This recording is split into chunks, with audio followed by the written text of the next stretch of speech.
जय जगन्नाथ। तो हर वर्ष की भांति इस वर्ष भी भगवान जगन्नाथ जी की रथ यात्रा का महोत्सव आ रहा है। भगवान जगन्नाथ जी की रथ यात्रा से लगभग 15-16 दिन पहले एक और उत्सव मनाया जाता है। तो उस उत्सव का नाम है स्नान यात्रा। दूसरे शब्दों में इसको कहा जाता है वो दिन जब भगवान को स्नान करवाया जाता है भक्तों के बीच में। तो इस स्नान यात्रा का क्या इतिहास है, क्यों इसे मनाया जाता है, इसको अभी हम इस वीडियो में ब्रीफली डिस्कस करेंगे। तो भगवान जगन्नाथ जी जब इस संसार में आए थे सबसे पहले पौराणिक इतिहास के अनुसार, तो सबसे पहले जगन्नाथ जी ने सेवा स्वीकार की थी राजा इंद्रद्युम्न से। तो जब भगवान आए थे तो उस समय भगवान ने राजा इंद्रद्युम्न को विशेष रूप से आदेश दिया था कि भाई आप मेरा स्नान का अरेंजमेंट कीजिए, यानी कि अभिषेक का अरेंजमेंट कीजिए। तो जो राजा इंद्रद्युम्न थे वो बहुत प्रसन्न हुए और उन्होंने बहुत प्रसन्नता के साथ बहुत विशाल स्तर पे एक फेस्टिवल ऑर्गेनाइज किया था और उस फेस्टिवल में भगवान के स्नान का अरेंजमेंट किया गया था। तो स्कंद पुराण के अनुसार ऐसा कहा जाता है कि जिस दिन भगवान का स्नान होता है, यानी कि स्नान यात्रा के दिन ही भगवान जगन्नाथ जी का आविर्भाव होता है।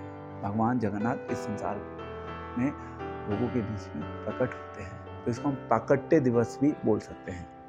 जैसे हम भगवान कृष्ण की बात करते हैं तो भगवान कृष्ण आए इस संसार में जन्माष्टमी के दिन, परंतु जब वही भगवान कृष्ण जगन्नाथ जी के रूप में आए, जगन्नाथ जी के रूप में भगवान कृष्ण स्नान यात्रा के दिन आए, जो कि 16 दिन पहले मनाई जाती है। तो इस प्रकार से बहुत भव्य स्तर पर राजा इंद्रद्युम्न ने भगवान के स्नान का अरेंजमेंट किया और जो स्थान जहाँ पर भगवान को लेकर आया जाता है स्नान करने के लिए, उस स्थान को बोला जाता है स्नान वेदी। एक बड़े से मंडप के ऊपर वो स्थान बनाया जाता है जिससे कि दूर दूर से लोग जगन्नाथ जी के दर्शन कर सकें। तो उस फेस्टिवल की बहुत भव्य स्तर पर तैयारी होती थी पहले के समय में, जो कि राजा इंद्रद्युम्न के समय से चली आ रही है। अभी भी उस उत्सव को भव्य स्तर पर मनाया जाता है। तो राजा को भगवान ने आदेश दिया था कि आप ये जो मंदिर के बाहर एक कुआं है जिसका नाम है स्वर्ण कूप या स्वर्ण कुंभ, उस कुएं से जल लेकर आओ, उस कुएं से जल लाकर यह स्नान करवाओ। तो उस समय जब राजा इंद्रद्युम्न थे तो उस समय बहुत सारे डेमीगॉड्स भी थे जो भगवान जगन्नाथ जी के दर्शन करने के लिए आए थे। उन सब ने उस सेरेमनी में भाग लिया था, उन सब ने मिलकर भगवान जगन्नाथ जी का अभिषेक किया था। तो इस प्रकार से ये स्नान की प्रथा चली आ रही है और प्रैक्टिकली भगवान जब इस प्रकार से स्नान मंडप पर बैठे होते हैं तो क्योंकि भगवान को बहुत ज़्यादा पानी से स्नान कराया जाता है तो भगवान को ठंड लग जाती है। दूसरे शब्दों में भगवान बीमार पड़ जाते हैं, यानी कि जो 16 दिन पहले भगवान बीमार पड़ गए उस काल को बोला जाता है अन्नवसर काल। उस अन्नवसर काल के दौरान भगवान जगन्नाथ पब्लिक अपीयरेंस के लिए अवेलेबल नहीं होते। दूसरे शब्दों में जगन्नाथ जी का जो मंदिर है बंद हो जाता है 15 दिन के लिए। कोई भी भगवान जगन्नाथ के दर्शन नहीं कर सकता उस दौरान, क्योंकि उस समय जो लक्ष्मी जी हैं, लक्ष्मी जी को एक तरीके से जगन्नाथ जी के ऊपर गुस्सा आ जाता है और वो भगवान को कैद करके मंदिर में बिठा देती है। भगवान जगन्नाथ तो भक्तों को दर्शन देने के लिए हमेशा तैयार रहते हैं, बट लक्ष्मी जी जगन्नाथ जी की हेल्थ का ध्यान रखते हुए उनको कमरे में बंद करके बिठा देती हैं और उस समय भगवान का ट्रीटमेंट चलता है। उस पीरियड को बोला जाता है रिक्यूपरेशन पीरियड। भगवान को एक जो राज्य वैद्य होते हैं वो एक स्पेशल काढ़ा बनाकर भगवान को पिलाते हैं। उस काढ़े को बोला जाता है दशमूल काढ़ा। अलग अलग जड़ी बूटियों से वो काढ़ा बनाया जाता है और भगवान अपना लक्ष्मी जी के साथ ही 15 दिन के लिए बंद रहते हैं मंदिर में। उसके बाद जब 15 दिन का पीरियड खत्म हो जाता है, 16वें दिन भगवान जगन्नाथ नेत्रोत्सव के दिन या नव यौवन उत्सव के दिन पब्लिक के दर्शन के लिए प्रकट होते हैं। तो 15 दिन के पीरियड में क्या होता है, वो जो स्नान यात्रा के दिन इस प्रकार से जब भगवान को स्नान करवा दिया जाता है, उसके बाद क्या होता है, शाम को भगवान को फिर दोबारा से दर्शन करवाया जाता है। शाम को भगवान हाथी वेश में दर्शन देते हैं। तो उस समय की भी एक विशेष महानता है। सभी जानते हैं कि जो सूर्य है, सूर्य पश्चिम में जाकर अस्त होने लगता है। सूर्य भगवान के पीछे होता है, वो पश्चिम में जाकर अस्त होने लगता है और पूरब से चंद्रमा जो है वो प्रकट होने लगता है। तो ये जो दृश्य होता है ये बहुत सुंदर होता है, अद्भुत होता है कि एक तरफ भगवान के पीछे से सूर्य अस्त हो रहा है और चंद्रमा उदय हो रहा है।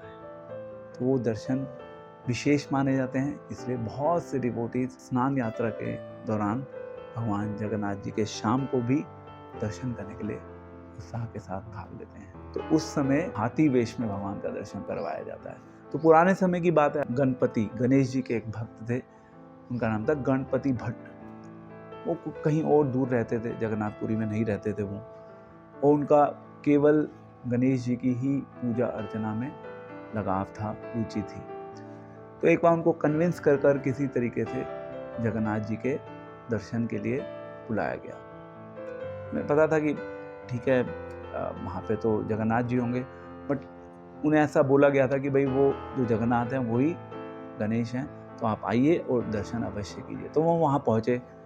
जब इस प्रकार से दिन में भगवान के दर्शन के लिए अवेलेबल थे भगवान, तो उन्होंने तो उसमें गणेश जी को कहीं नहीं देखा। तो वो बहुत मन ही मन दुखी हो गए और वो वहाँ से वो वापस जा रहे थे। तो जगन्नाथ जी को पता चल गया, क्योंकि जगन्नाथ जी तो डिवोटीज, संसार के लोगों के सभी के हृदय की बात को जान लेते हैं। तो जब जगन्नाथ जी को ये पता चला तो जगन्नाथ जी ने किसी डिवोटी को भेजा, कुछ ऐसा अरेंजमेंट किया कि भाई उसको वापस लेके आया जाए, उसको ये इंश्योर करवाया जाए कि शाम को जो जगन्नाथ जी दर्शन देंगे वो हाथी वेश में दर्शन देंगे। तो शाम को जब भगवान दोबारा से दर्शन देते हैं उस समय भगवान हाथी वेश में दर्शन देते हैं, यानी कि भगवान को जो ड्रेस पहनाई जाती है वो हाथी वेश ड्रेस होती है।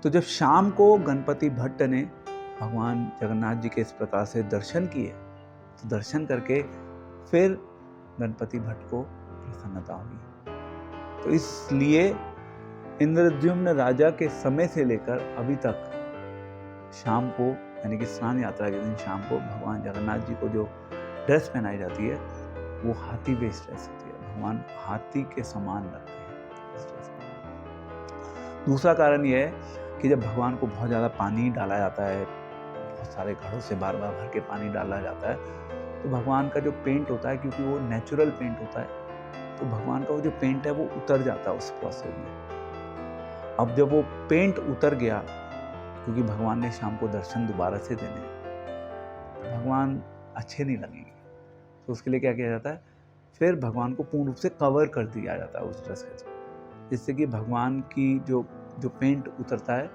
वो पब्लिक को ऐसे विजिबल ना हो सके। और फिर 15 दिन के काल के लिए भगवान जब बंद होते हैं उस समय रंग, यानी कि भगवान के ऊपर दोबारा से रंग चढ़ाया जाता है, भगवान को दोबारा से डेकोरेट किया जाता है। एंड वो एक स्टेप बाय स्टेप प्रोसेस है जिसके थ्रू भगवान फाइनली 15 दिन में पूर्ण रूप से रेडी हो जाते हैं। तो इस प्रकार से भगवान 15 दिन बंद रहते हैं। भगवान को कोई देख नहीं सकता, जो पुजारी जो सेवा करते हैं उनके अलावा।